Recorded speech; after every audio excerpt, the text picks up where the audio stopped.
Because I do like doing the show every week, but if we have these week breaks, it seems like we get a chance to kind of have a huge conversation about a lot of things. By the way, this is Ned Talk. It is the 104.7 The Cave Sports Show. It's hosted by myself, Joe Westen, Ned Reynolds, Alex Scott, Josh Roberts. They represent the B team today, and we're going to talk about. Let's start with the draft. And I know everybody's probably sick of it at this point, but I feel like I could have been drafted higher than Shedeur Sanders. I mean, have you ever seen anything like that? A guy that was projected to go in the top 5, at least the top 5, and he falls all the way to 151. But, Joe, who does the projecting? And that is the media.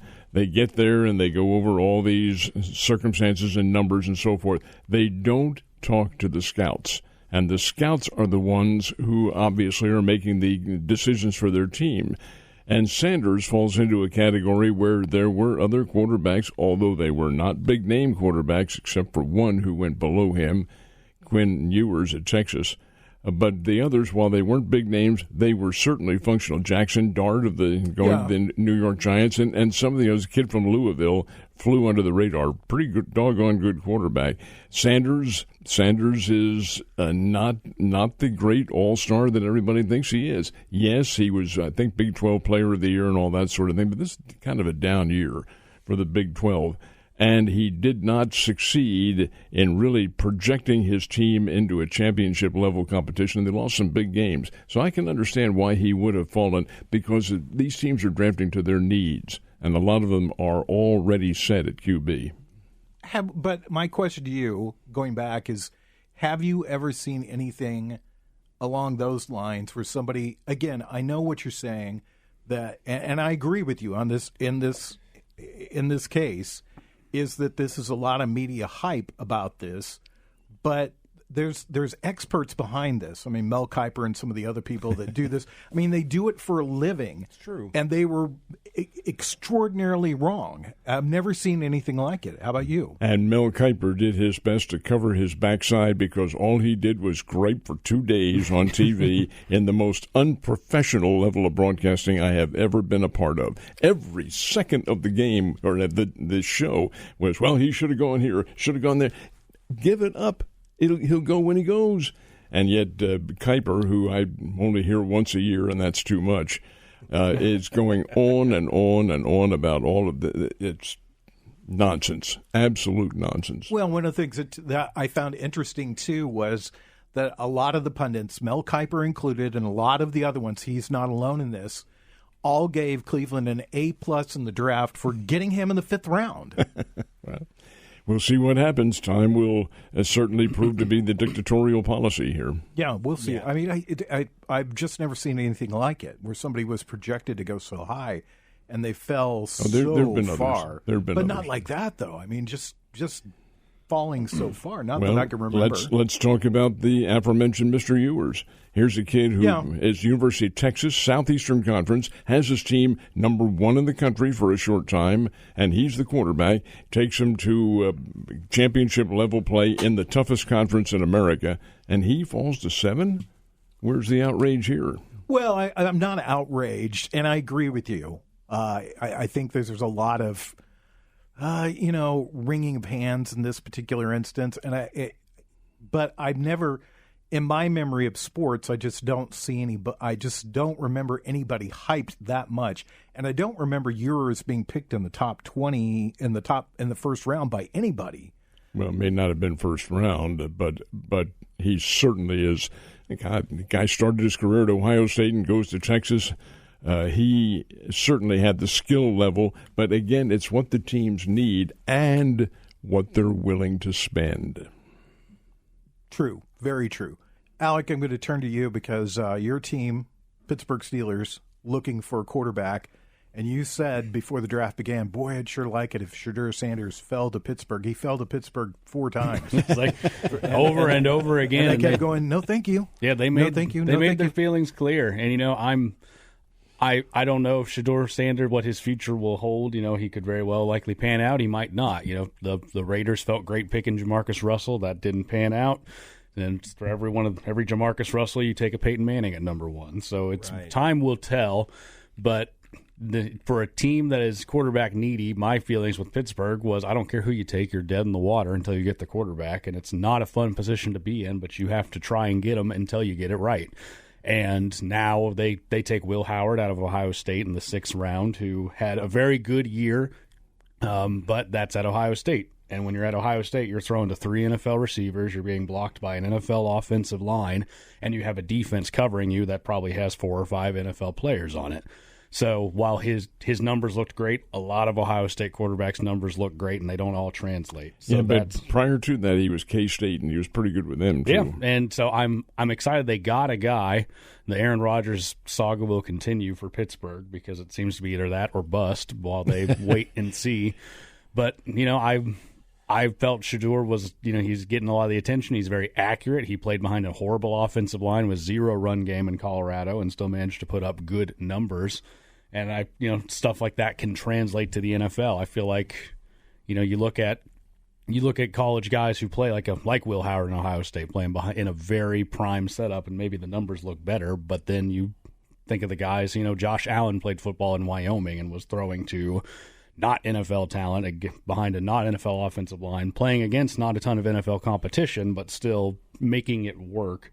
And so, but NFL teams clearly made their intentions and feelings felt. When you pass on a guy that many times, you either think, 1, he's not as good as he's hyped up to be, or 2, if he's bringing the amount of persona or attention that he has, he's not worth carrying as a backup quarterback. So Cleveland eventually, that got too enticing. Cleveland, who's also in the quarterback market, now carrying, I think, 5 quarterbacks into camp. One or two of them aren't going to make it. There's a chance Shedeur Sanders is a free agent if he has a bad camp. Could be. Sure. So it'll be interesting to see how it plays out. A word that you kept using when we were, during the course of the last couple of weeks, talking about the draft with Shedeur Sanders was not athletic. Mm-hmm. Expound on that. So the modern NFL quarterback, when you look at what they can do, they tend to be able to make plays for themselves. Not every, obviously at the peak of that is Lamar Jackson, and no one's on that level. But even, it even started with Aaron Rodgers, who's never been the most freakish athlete on the field, but he can get himself out of trouble. He can roll around. Mahomes is excellent at it, even though he looks like he's moving through sand when he does it. He somehow finds a way to bob and weave and get around guys, and just they can make plays for themselves with their legs. And Shedeur is not a statue, none of them are, but by NFL standards, he doesn't have the same type of speed, and he doesn't have a rocket arm. And a lot of the top quarterbacks right now are guys that can make plays with their legs and have a cannon for an arm. So I think whether it's just what the modern NFL is looking for or not, it doesn't translate. There's a reason Jackson Dart went ahead of him. It's because Dart can move, and Dart has a cannon. And Shuck, I think it's pronounced, that went from Louisville can move. It's just that's what these offensive minds want right now, is they want a quarterback that can make plays for themselves. And Shedeur, I'm sure, is capable of doing it some, but he's not as athletic as those other guys, and I think that could cause him to fall. How about Milroe from Alabama? I know. He's interesting to me. I feel like Jalen Hurts fell into the right spot in Philadelphia. That's an excellent team, but Jalen Hurts was not regarded as an excellent thrower of the football, but a great athlete. And look what happens now. You get him on the right situation, and he's a top quarterback. I think Milroe was an interesting one as well, because when he was on at Alabama, he looked better than all these guys. He did. I fully believe that. When he was having one of his unstoppable games, looked better than any quarterback in the country. But the tape and the practice reps and stuff must show that the arm accuracy and consistency isn't there. So he falls. His problem was consistency, because he didn't play that way every game, every down. And that's the expectation when you play quarterback for Alabama and a lot of the other schools. I mean, my thing about Shedeur Sanders is that, I think he was overhyped. I think most quarterbacks coming out of Colorado these days are not going to be high draft picks unless they're contending for a Heisman Trophy. And I think the NFL right now is a quarterback-rich league. There's a lot of quarterbacks in the NFL that are decent quarterbacks, which, again, makes these teams think twice about whether they want to take the chance with somebody like Shedeur Sanders. Well, let me ask you guys this, because my opinion is the NFL is the most arrogant league that there is, and for plenty good reason. But I also think that translates into, is Shedeur Sanders going to be Tebowed? Because you look at that guy, and I'm going to be on my soapbox about this till the end of time. He won a playoff game, and then Tim Tebow, yeah. And then he can't throw. He's got a bad arm angle. He's not athletic enough. He's not blah blah blah blah blah blah. And I think that there's some teams that could have benefited from him playing with them, but the league as a whole decided, nope, sorry, he doesn't work. Are they going to do the same thing with Shedeur Sanders? Is it really fair to say that the league got together? Are you suggesting collusion? I think, come on, they collude all the time. Well, you say that, but where's the definitive proof? Nobody has said that. You don't have the media unless they come up with a charge that's well-founded. Well, they're so powerful. The NFL's so powerful, you don't want to go against them. You don't want to be on that side of you don't want to be on that side of the argument as a media person. Do you think they've kind of done that to Baker Mayfield? I don't know. I mean, Tebow is look, I'm not saying he's a Hall of Fame quarterback. No. I'm not saying that he would have won NFL championships, but there were teams out there that could have benefited from him being a quarterback. But it seemed to me that everybody in that league looked at him and said, nope, sorry, he's not going to be a quarterback. He's not the right guy.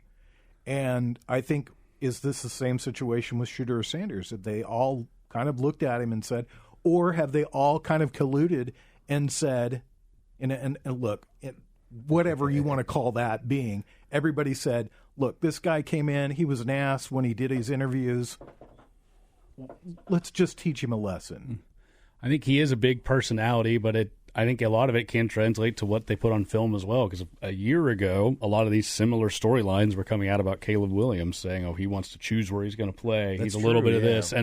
But ultimately, no one cared because the tape and the game, what he was putting on film and the mechanics and the intangibles were good enough, which is the dirty secret of sports. They don't really care what you do off the field if you're good on the field.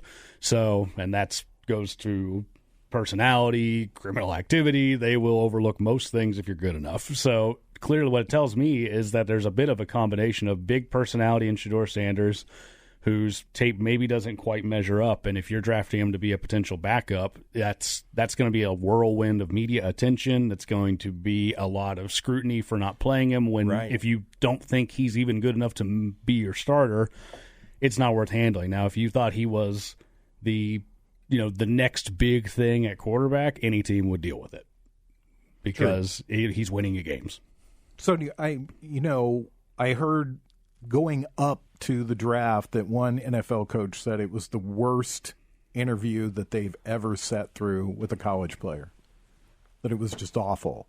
Have you heard any particular details about what was said? I haven't personally. No, it was just a level of perceived arrogance on his part. And that's one thing you certainly don't want to present yourself to your boss as somebody who knows all the answers, if that indeed is what the arrogance was. But I did hear and read about some of the scouts saying, yeah, this is a terrible interview. So, indeed, you have to think that's what it was. Well, let me ask you this, though, and we'll move on from it after this.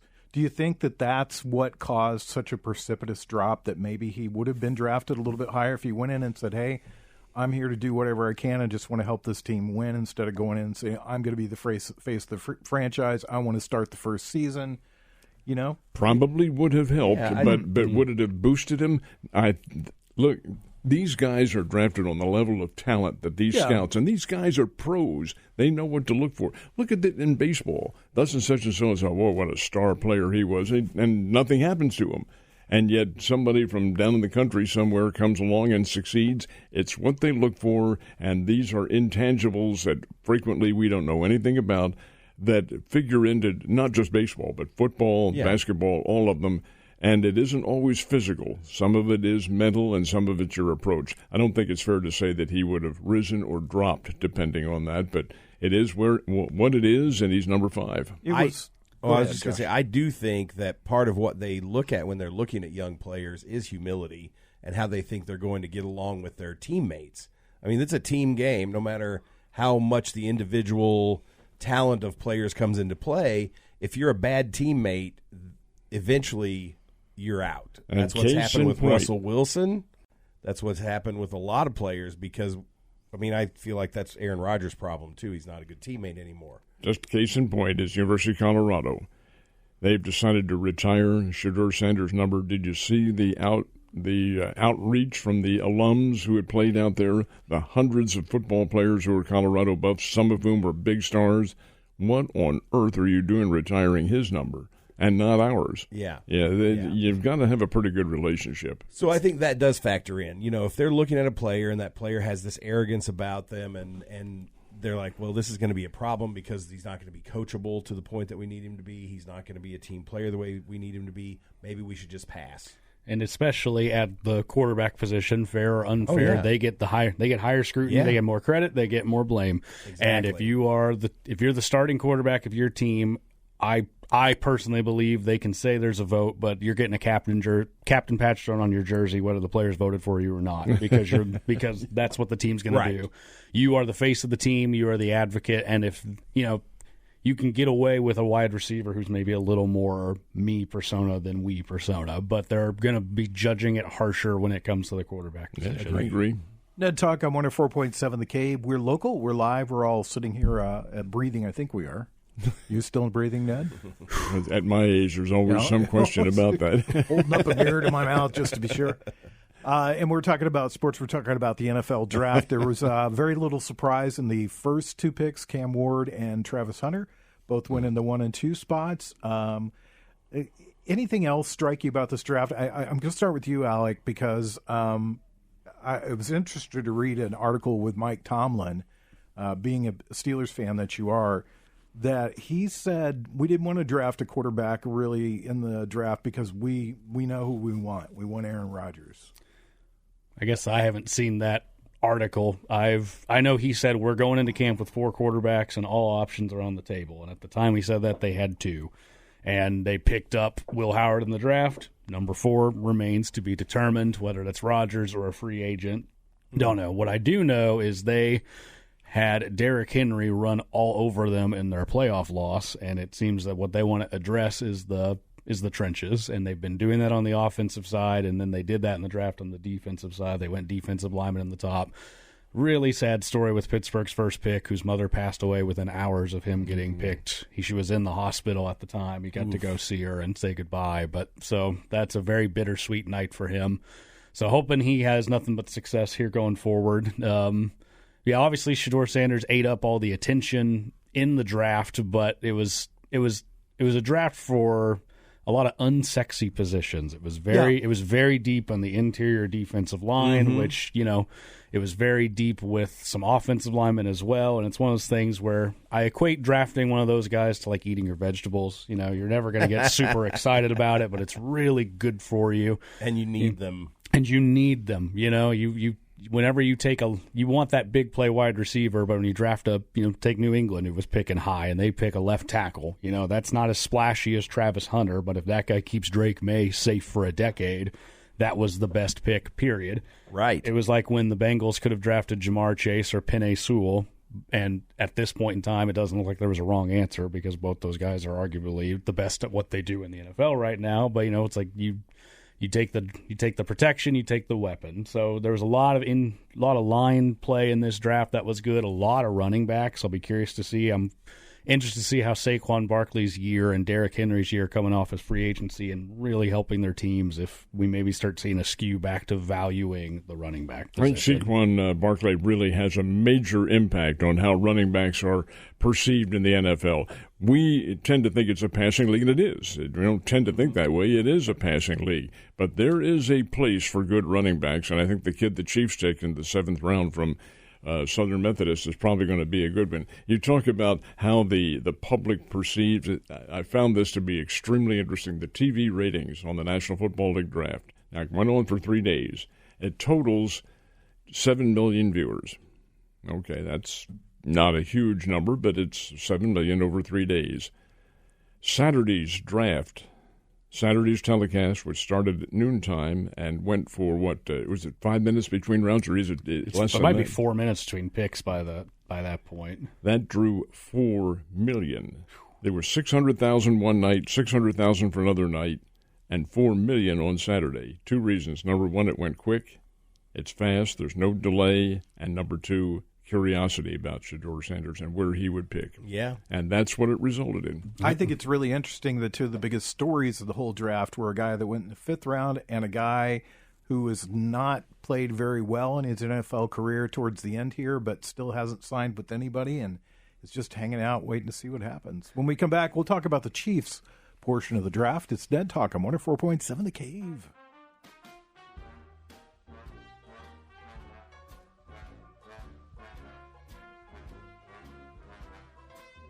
You're listening to Ned Talk on 104.7 The Cave, a proud member of the Chiefs Radio Network.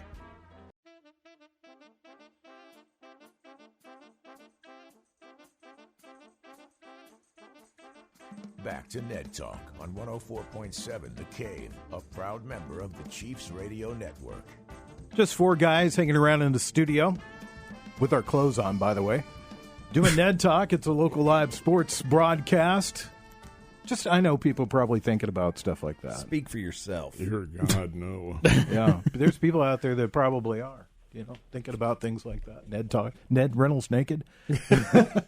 Ain't a pretty sight, guys. Let me tell you. Naked Ned Talk. Oh, okay, let's Alone and Afraid or whatever that show is on Discovery. That's exactly what that would be.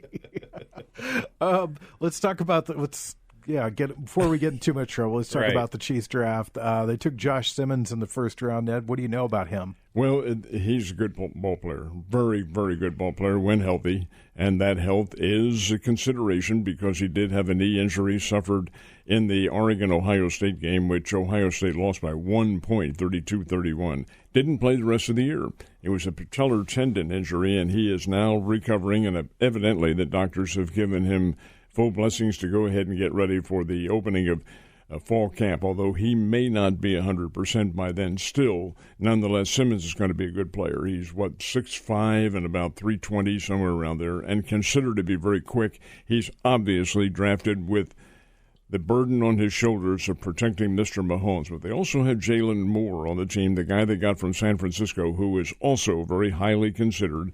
Got him is he free agent or drafted? I mean, traded. I think he was a free agent. Free agent, I believe. Yep. And he's also projected as being a very good and probable starter for the Chiefs. The Chiefs draft, in my opinion, was functional. It was what they wanted. 7 players drafted, 4 of them defensive players.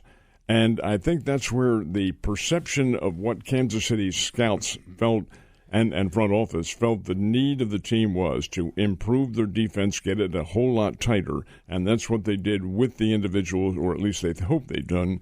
That's what they did with the folks who they drafted, mostly on the defensive side. Not all, but the fact is that that's where they concentrated their efforts, and I think that's where they've succeeded.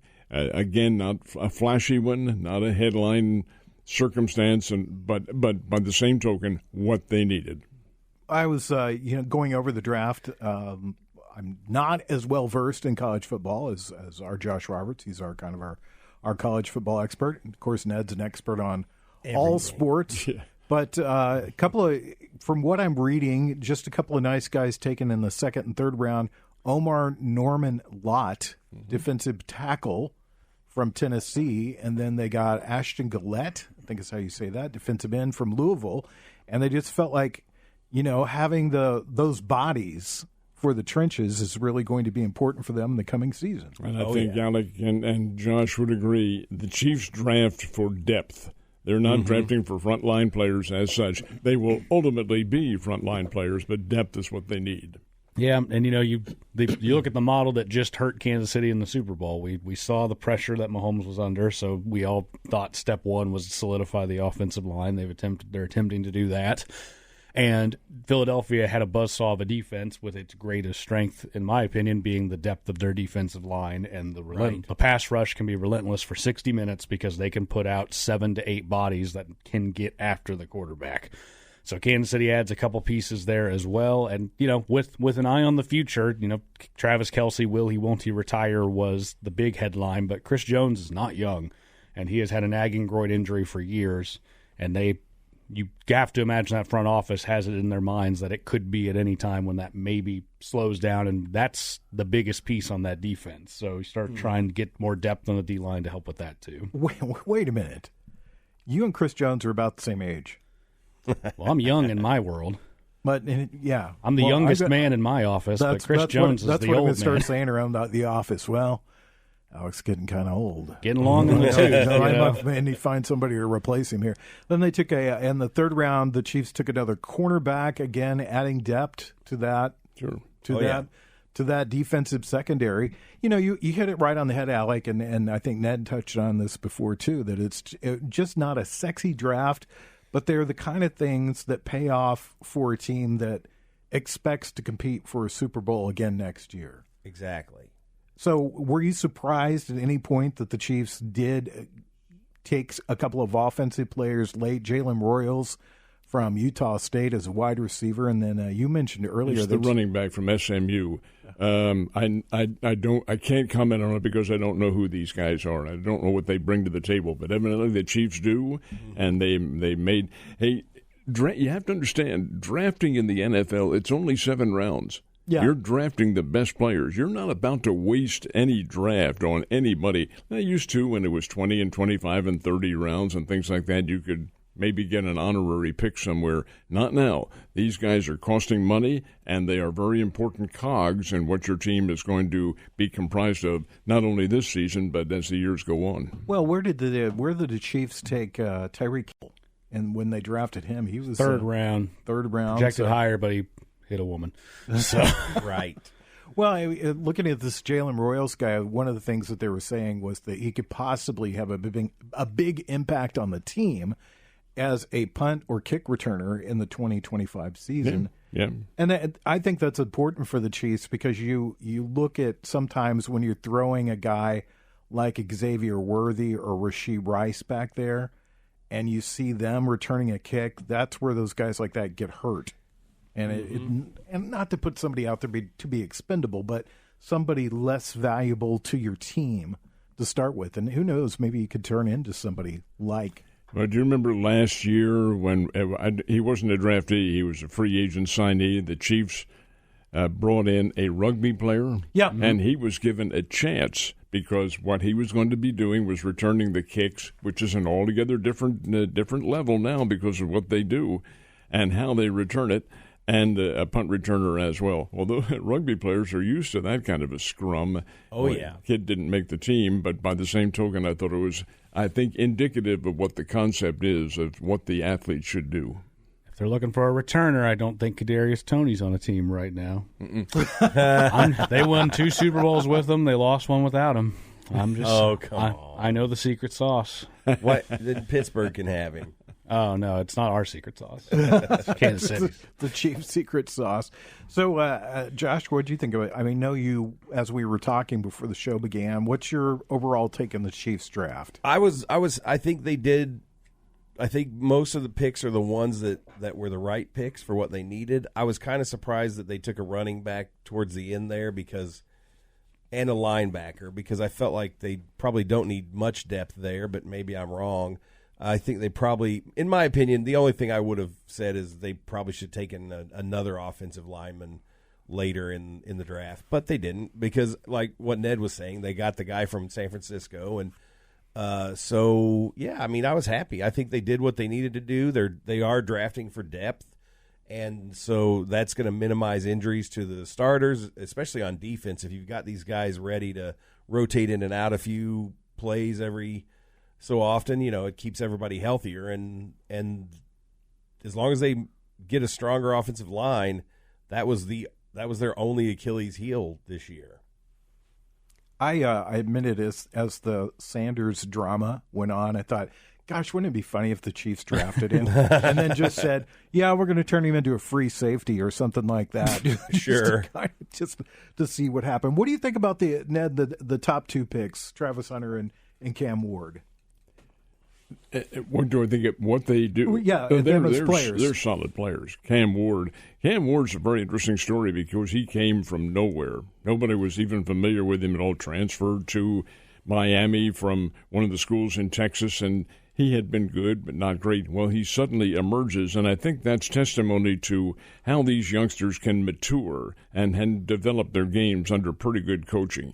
And as far as Hunter is concerned, Hunter is a great athlete. And there's no masking that fact. He is not a product of hype and so forth and so on. He does it. And playing both ways, defense, and I think he wants to play defense, although whether or not they allow – is it Jacksonville? Is that where he went? Jacksonville, yeah. Whether or not they allow him to play because he is not real big. Now, he's, I think, 195, somewhere around there.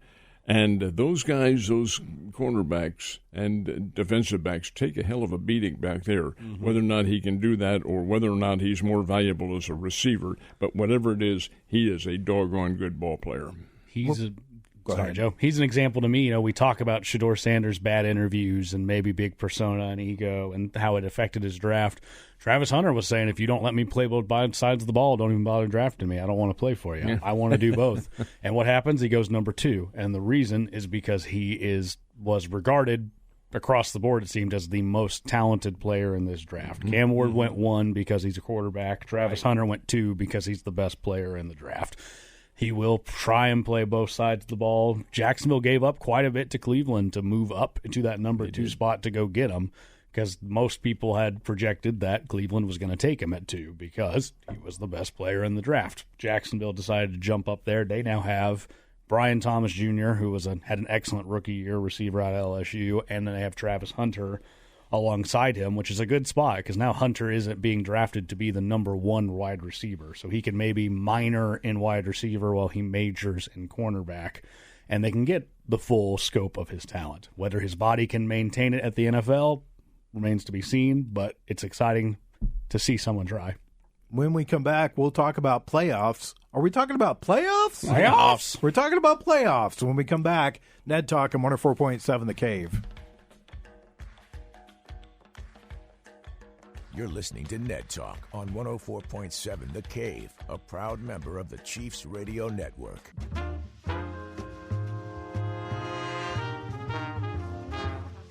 Back to Ned Talk on 104.7 The Cave, a proud member of the Chiefs Radio Network. Yeah, we're actually going to turn a whole segment of the show over to hockey. Yeah. Talk about the Blues. We got the Blues talking about the Blues. Playing hockey. Jump on board. We need more fans in the NHL. Not a bandwagon person here. You don't have to be a bandwagon if you stay long term. Just pick a team. No thanks. Okay. No, thank you. But the Blues are playing well, and they've got a Game 7 coming up tonight, right? It is tonight, yes. And I think it faces off at 6 o'clock up in Winnipeg. And the home team has won every game. Every one so far in this series. And the interesting thing about the home wins is that in St. Louis's case, they've been blowouts or virtual blowouts. And the ones in Winnipeg have been tightly contested, but the Winnipeg Jets have won them. So I think it all depends on the goalies. You have Jordan Binnington, who is playing as well, in my opinion, as anybody can in the goal for St. Louis. And then you have Hallebrecht, who is doing the goaltending, and he's a Vezina Trophy winner and a guy over the years who has been so consistent. Colorado Avalanche, excuse me, I think is where he had been and won big for them. Now with the Winnipeg Jets, and perhaps is not having quite the year or certainly not quite the playoffs that he has, and it has proven to be a difference. But again, this is Game 7. We'll see what happens. Yep. And it's this time of year, it all can really come down to the goalies, who's playing better. And Hellebuck had, he, like you say, he's probably going to win the award for having the best year as the best goalie in the NHL. But when he's been in St. Louis, he's done nothing but get shelled, and he hasn't been able to finish a game. He's been pulled before the end of the game each time. Mm-hmm. And the backup, I don't know if he's allowed a goal. But in Winnipeg, he has made some excellent saves, and the crowd is behind him. In St. Louis, the crowd's been chanting, Connor, Connor, and it seems to have gotten to him. But he won't be there tonight, and like you said, the home team has won every time. But it's been an incredibly physical series. I think the first game, Winnipeg out-hit St. Louis. It was like 58-53, and they lead this series has been the leading in hits, very physical, very chippy. It doesn't help that the Blues captain's brother plays for Winnipeg, so that probably doesn't help with the chippiness because the Shins are mouthing off to each other. There was a point in the game the other night where there were 4 players in the penalty box for each team. They just couldn't stop hitting and fighting and scrapping and mouthing, and tonight's probably not going to be any different if I had to guess, because all that emotion's going to come bubbling out into one final matchup here. So it's going to be fun. The Blues have a very real chance. Winnipeg on paper and throughout the season has shown to be a more quality team, but the Blues have given them fits. And in a game, if you get to a Game 7, anything can happen. Josh, Absolutely. you're our other hockey expert. What do you think? He's absolutely right. I mean, Okay, so we're done with you. oh, No, just kidding. Go ahead. I'm sorry. what were you going to ask me? No, I was just going to ask. I think you had Winnipeg winning the series going in. That they've been the best team in the NHL this season. Yeah. And you felt pretty strongly. But really, let me ask you guys, and we'll start with you, Josh. I mean, do you think that, especially in hockey, that when they reseed these teams, that really matters? I think if you make it into the playoffs, you have a chance to win the Stanley Cup, because those teams that make it, any of them, because they play 7-game series and because of the physical nature of hockey and the goalie is on, goalie is off, there's a lot of psychology involved in goaltending. I think that every team that makes it into the playoffs has a real chance to win it all. And so usually, I mean, the cream usually does rise to the top, and that's usually the goaltending, and then you've got a couple of players that will stand out and have great playoff runs that even maybe didn't have great runs in the regular season, and that'll be the difference. I am blown away and very impressed with how the Blues have played. I didn't expect them to be able to keep up with Winnipeg with the way Winnipeg played in the regular season. So kudos to the Blues for putting it to them. I mean, they have a real opportunity tonight to move on, and then, I mean, Dallas and Colorado beat each other up, but the Blues are just as good as Colorado. They're just as good as Dallas, and so if they can get past Winnipeg, they've got a real chance to move on.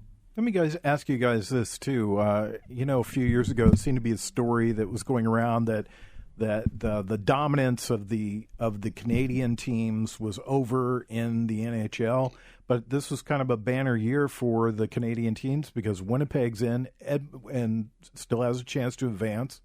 The Oilers have advanced and take on the Golden Knights in the second round. The Maple Leafs have advanced, and the Canadians, the gold standard for the NHL, they were in the playoffs, but they're out now. So is maybe that all overwrought? Well, for years, the issue was money, because a Canadian team paid its players in Canadian dollars, which is not worth anything, right? And so, it's all play money anyway. So if you sign a $5 million contract in America, it was $5 million American dollars. If you sign it in Canada, it was $5 million Canadian. So it was less money, and so for a long time, there wasn't as much enticement for the better players, especially American players, to go to these Canadian teams. I don't know what they've done to change that, but it has changed in the last few years. And there's a lot of Canadian players that want to play on Canadian teams because of the pride of it. Guys like Connor McDavid, who are amazing. And so I think it's just come back around. And so these Canadian teams are really competitive this year. I'm a Montreal fan, and so I was happy that they made it into the playoffs. I did not expect them to do great things, but like I said, once you get into the playoffs, it doesn't matter. It's a whole new season. Ned, this season for the Blues has a little bit of the same feel of the season that they had when they won the Stanley Cup, that they weren't a very good team, and then all of a sudden they turned it around, played extremely good hockey, and ended up winning the Stanley Cup. They got one game to win to advance to the second round. What are your thoughts on Joe Boo? Joe Oh, Boo. yeah, Joe Boo. that's their mascot. You've got to take Joe Boo with them, and I'm sure that being as superstitious as athletes are, that they will have their mascot with them as such. But the fact that Jess just brought out, hey, the NHL, the talent level is so overwhelming in the league. Everybody's good. Every team is good. There are other ones like the Chicago Blackhawks have had a tough time getting the quality players and placing them in the right position and paying the money that they need to. But you have to remember that NHL draft is just like the other drafts. It's designed to create a level of parity, and I think that's turning out to be the case. Furthermore, and here's the key factor, the playoffs, half the teams make it. Yeah. Half the teams, gang. It's not just the top level. It is a top level, of course, but then you have the middle pack. And because of that parity level, anything. Some team can get hot. The Blues are hot. They're a wild card team and playing very well. Anything can go. So I wish it's not going to happen, but I wish these pro leagues would concentrate just like we used to do in Major League Baseball many years ago. Number one, your first-place team went to the World Series in each league. Well, that can't happen now because there are too many teams, number one, and number two, because the money factor, TV money. Well, the same within hockey, same within basketball. My goodness sake, it's not every team, but it seems like it when you get into the playoffs. On and on they go. And the ones who are physically powerful and strong and healthy are the ones who are going to emerge. Yep. I wonder about that, too, how often that played to the advantage in a sport like baseball, where they did for so long just take the National League winner and the American League winner and they faced off in the World Series, how that worked out to the Yankees' advantage, that if they'd had to go through playoffs, how many fewer world championships they would have because of that. You can't give a definitive answer because it didn't happen. Yeah. But you have to think that, somewhere where the races were decided on the last day, the Yankees and the Baltimore Orioles back in the early 1990s were in a pitch battle for first place and decided on the last game of the season. Well, what would have happened in the playoffs? Again, moot point because there were none. However, in this case, you have not just baseball, but everyone has the playoff system. NFL, for instance, the same situation. Kansas City Chiefs winning the Super Bowl last year, they weren't the top team in the league at all, but they got through the playoffs, one in Buffalo, one in Baltimore. Go to the playoffs and win that too. Anything can happen. Yeah, exactly. Here's breaking news, and we'll end this segment on this. Who knew the Cleveland Cavaliers, the best team in the NBA East. Top team in the East. I had no idea. I was shocked by that. When we come back, we'll wrap up the show, maybe talk a little bit about the NBA. It's Ned Talk.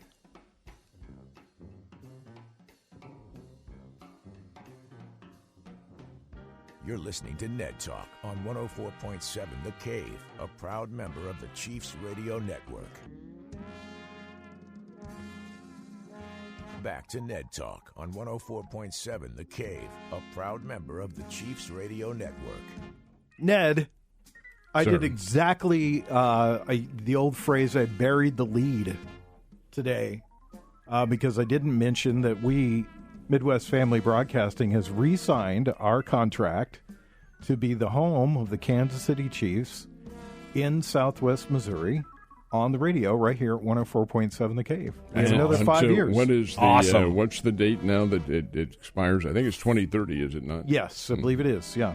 So for the next 5 years, it'll be Chiefs football right here. And that'll be very good. Very pretty exciting. Yeah. Can you imagine 5 years from now, we'll have you hooked up to all sorts of medical machines, and you'll have your Iron lung. your own personal nurse here. We'll have Ned Reynolds' brain in a It'll be tank. frozen by then, and Yeah. who the hell wants that? We'll have your head sewn on to Walt Disney's body, and you'll there be in you here you're doing the show with this still. Yeah, 5 years. So congratulations to Brian Tyndall and Mike Holmes for putting that whole thing together, and the whole staff around here at Midwest Family Broadcasting, because we do really like being at the home of the Chiefs here in Southwest Missouri. We're Chiefs fans, and we love talking about it and doing it. And we, of course, Ned, you're a big part of that too, and we love having you on the station and doing the shows. Thank you. That's very nice. Well, I mean, it is. I've said this many times, and I don't think I say it enough to you, because it has been one of my true honors. I give you a hard time on the air, but it is one of my true honors to be on the air with you, share some time with you, and talk sports. I enjoy it. We've had this conversation a lot. My father passed away just about the time we started doing this, my dad and I that's one of the ways that we connected was through sports. And I know people that I do this show for don't want me to say this. I've been less interested in sports since my father died. That's understandable. But I enjoy this conversation that we have. It gives me that kind of that fix, that sports fix. And so I appreciate you, and I appreciate everybody here letting me be a part of this show. So my impact with you is as a father figure, is that? No, I'm not gonna. No, let's not make it weird, okay? And the cats in the cradle and the silver spoon. I think a drunk uncle is more is more fitting. Yes, it would be. So quickly, let's talk about the NBA. I had no idea that the Cavaliers were the best team. Oh, hey, listen, they've got a very, very good nucleus to their team that is sparked by one kid who came in there named Darius Garland, and he has done wonders at point guard for them. You know who he is? His dad played here. Winston Garland's son. Wow, that's awesome. And he looks like his dad, number one. He's a really, really nice kid. He came here with his dad last year when we honored his dad at a function that was occurring in the fall. He gave up. He got permission from the Cavaliers to miss an exhibition game so he could be here. I thought, boy, that is family for you. But he's a good player, great shooter, remarkable physical abilities, not overly big, but he can do a lot, and he sparks that offense. And when he's in there, that offense is running at high gear, and they are good, and they'll give the Celtics a very tough time. Nice. Yeah, well, the second round is decided in the East. It's the Cavaliers and the Pacers, and in the other side, it is the Knickerbockers and the Celtics.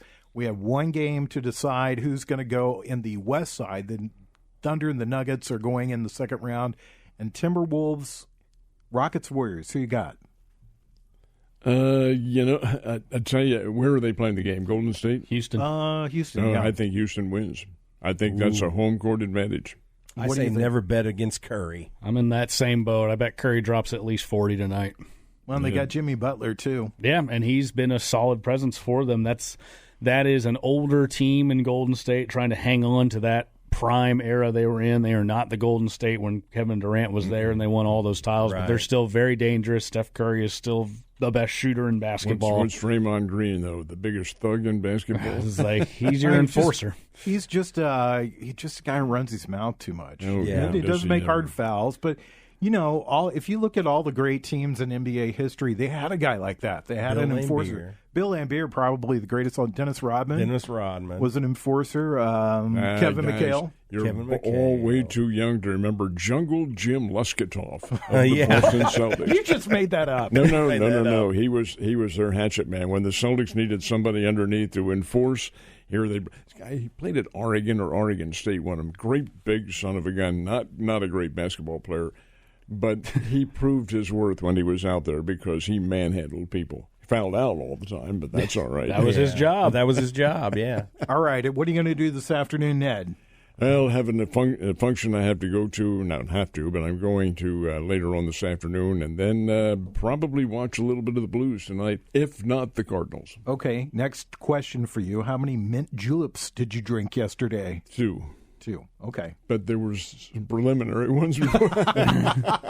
What about you, Alec? Yeah, we got a Cardinal doubleheader that I might have some on, but the big shows tonight. I'll be settling in for that Blues hockey game. And you, Josh? I'm going to watch the Blues. I probably won't watch anything before that, but I'm going to watch the Blues. It's a big game, and I will be rooting for the Blues.